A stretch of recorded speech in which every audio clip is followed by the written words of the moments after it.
Going to go change out the cabin air filter on the 2015 F150. First step, you're going to need a 7mm socket wrench and a pry tool. This is a Lariat. So on here, we're going to take this rubber piece out and then this wood grain trim.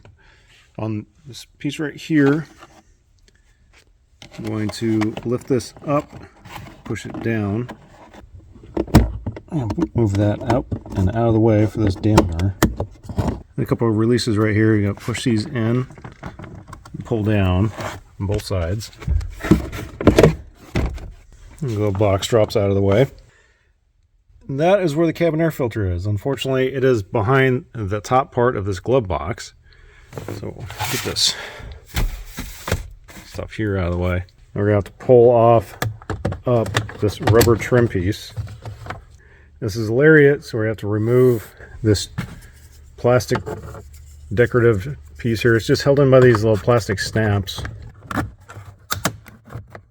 Just slowly try to pry it without breaking it. You can see all these little plastic tabs.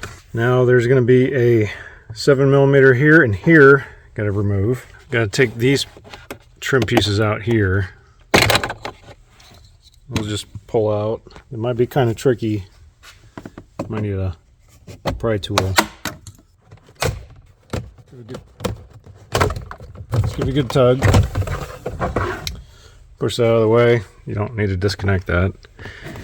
And then have full access to the cabin air filter. On here, there's just a tab on this side. Pull that out. Tab on the other side.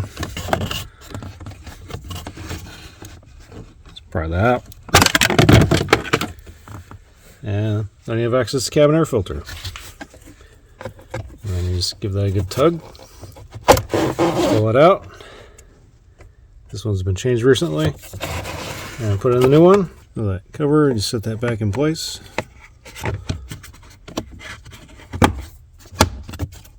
Hit that like and subscribe button. Leave me a comment. Let me know how I'm doing. And I'll see you on the next video. Hopefully with a little bit more progress on this truck. All right, bye.